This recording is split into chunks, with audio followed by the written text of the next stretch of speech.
వీళ్ళ ముగ్గురు ఒకే family members. వీళ్ళలో ఒకరు మార్చి ఒకరు వివిధ రకాలుగా అందరి మీద కేసులు ఫైల్ చేస్తున్నారు. బండారు సుజాత అనే వచ్చి చీటీ పాటలు పాడేది, వాళ్ళ దగ్గర చెక్స్ ఫ్రామ్స్ అని నోటి ఎంటీ తీసుకునేది. పూర్తయిపోయిన తర్వాత ఆ చెక్కుల మీద చెక్ బౌన్స్ 10 లక్షలకి 20 లక్షలకి కేసు వేసేది. వజ్రావతమ్మ కూడా అంతే, వేరే వాళ్ళ దగ్గర తీసుకునేది, అట్లా చెక్స్ ఫ్రామ్స్ నోట్లు తీసుకునేది, ఆమె తరఫున ఆమె వేస్తుంది. వాళ్ళ ఆయన ఏంటంటే మోహన్ కుమార్ అనే అతను వచ్చి మిగతా వాళ్ళ మీద ఎస్సీ ఎస్టీ కేసులు వేసేది, లేదంటే మా చెల్లెళ్ళను మా ఇంట్లో వాళ్ళను దాడి చేయబోయారు ఆడపిల్లల్ని అనే వివిధ రకాలుగా కేసులు ఫైల్ చేస్తున్నారు. నా మీద వచ్చి 10 లక్షలకి చెక్ బౌన్స్ కేసు వేశారు. మాది అసలు మధ్యతరగతి కుటుంబం. నేను చేసేది శాంసంగ్ సర్వీస్లో నేను జాబ్ చేస్తున్నాను. నా నెల జీతం 10,000 కూడా ఉండదు. నా మీద వచ్చి 10 లక్షలకి చెక్ వేసింది. యాక్చువల్గా తీసుకుంటే మాకు ఓన్ హౌస్ కూడా లేదు. అలాంటిది నేను 10 లక్షలు కట్టాలన్నట్టుగా చెక్ బౌన్స్ కేసులు ప్రామిసర్ నోట్లు ఈ రకంగా వేస్తుంది. మా అమ్మ మీద 12 లక్షలకి వాళ్ళ అమ్మ చేత ఇస్తుంది, వజ్రావతమ్మ మీద. వాళ్ళు ఈ ఏరియాలో చాలా మంది మీద ఇదే రకాలుగా చాలా కేసులు వేస్తున్నారు. కొంతమంది ఇంకా భయపడి రాలేదు, వాళ్ళు వచ్చుంటే ఇంకా పూర్తిగా తెలుసుండేది.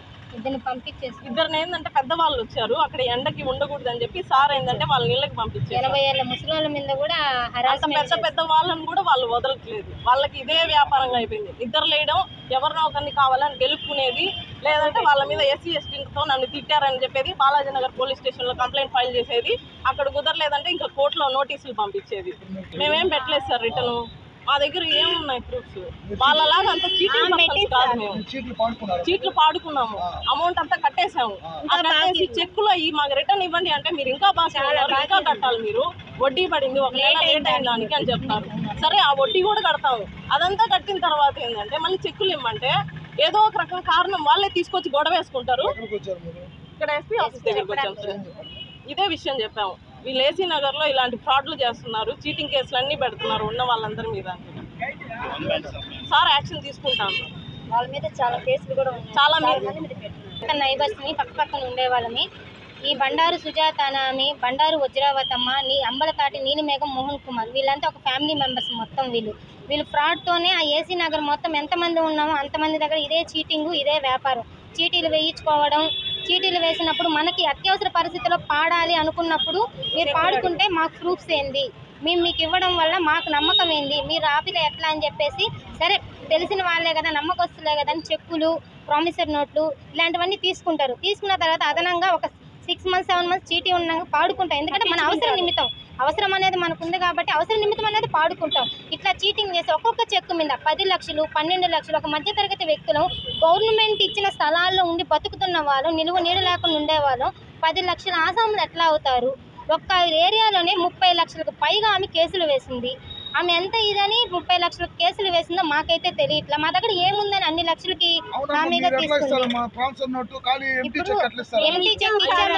ఇప్పుడు అవసరం అనేది ఉంది. ఆమె తెలిసిన ఆమె, తెలియని వ్యక్తి కాదు. ఎన్ని సంవత్సరాల నుంచి ఆమె అక్కడ ఉన్న వ్యక్తే. సరే అట్లా చేస్తుందని అంటే మనకు అట్లాంటి చీటింగ్ మైండ్ మనకుంటే ఒకసారి మనం అట్లాంటివి ఇది చేస్తుంటే మనకి ఇది వద్ది. ఇదేమీ లేదంటే అట్రాసిటీ కేసు. అసలు అతనిది ఎస్సీ క్యాస్టే కాదు, ఒడ్డోళ్ళనే మాకు తెలుసు. అతను ఇప్పుడు ఒలువన్ అనే ఒక కులాన్ని పెట్టుకొని ప్రతి ఒక్కరి మీద హరాజ్మెంట్ చేయడం, హరాజ్మెంట్కి కూడా ఇది కాకపోతే ఇట్లా అట్రాసిటీ మమ్మల్ని అన్నారు, మమ్మల్ని చేశారు. 2018లో మా మీద ఒక కేసు పెట్టారు. 2018లో కేసు పెట్టి ఆ కేసు ఇప్పటికి కూడా రన్నింగ్లో ఉంది.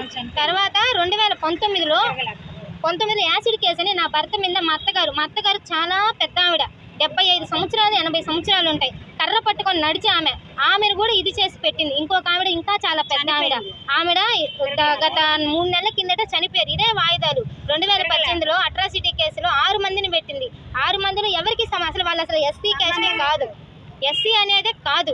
కానీ ఇప్పుడు ఒలువన్ అనే ఒక కులాన్ని పెట్టి మరీ వాళ్ళు ఇలా చేస్తున్నారు. ఒకరి దాంట్లో ఇంకొక కులం, ఒక మనిషికి, ఒక వ్యక్తికి ఎన్ని కులాలు ఉంటాయి? ఒక కులం అనేదే ఉంటుంది ఒక వ్యక్తికి. మాకు తెలిసినంత వరకు ఒక వ్యక్తికి 2-3 కులాలు అనేవి ఎక్కడి నుంచి వస్తాయి? ఏ గవర్నమెంట్ ఇస్తుంది వీళ్ళకి ఆ కులాలు? మాకైతే అర్థం కావట్లా. ఇట్లా ఎంతమందిని హరాజ్మెంట్ చేస్తారు. మేము భయపడకుండా ఈరోజు బయటకు వచ్చాము. మేము మా లాంటి వాళ్ళు, మాకు న్యాయం జరగాలి. వాళ్ళందరి మీద ఏసీ నగర్లో వీళ్ళ మీద